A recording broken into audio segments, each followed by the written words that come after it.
హత్య గ్రామంలో కలకలం. ఆలూరు మండల కేంద్రంలో గురువారం అర్ధరాత్రి చోటు చేసుకున్న దారుణ హత్య సంఘటన స్థానికులను షాక్కు గురిచేసింది. గొల్ల పెద్ద గంగారాంను గుర్తు తెలియని వ్యక్తులు హతమార్చిన ఘటన గ్రామంలో ఉద్రిక్తతకు కారణమైంది. సమాచారం అందుకున్న పోలీసులు వెంటనే సంఘటన స్థలానికి చేరుకొని మృతదేహాన్ని పరిశీలించారు. కేసు నమోదు చేసి దర్యాప్తు ప్రారంభించినట్లు సిఐ సత్యనారాయణ గౌడ్ తెలిపారు. హత్యకు గల కారణాలు ఏమిటి, ఎంతమంది పాలు పంచుకున్నారు అనే దానిపై పలు కోణాల్లో విచారణ కొనసాగుతున్నట్లు పోలీసులు వెల్లడించారు. మృతదేహాన్ని పోస్టుమార్టం నిమిత్తం ఆర్మూర్ ప్రభుత్వ ఆసుపత్రికి తరలించారు.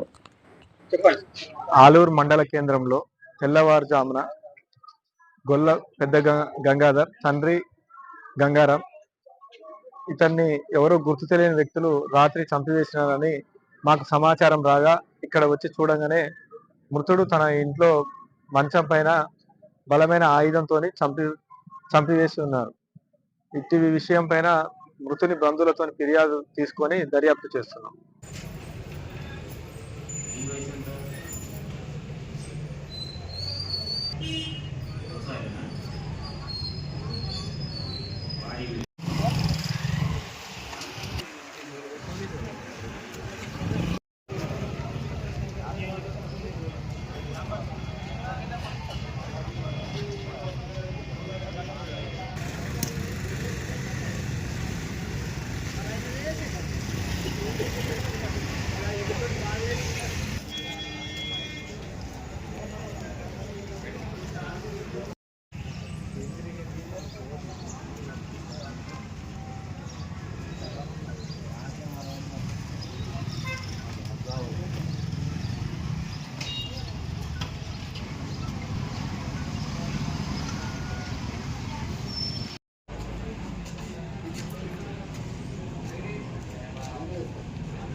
Thank you.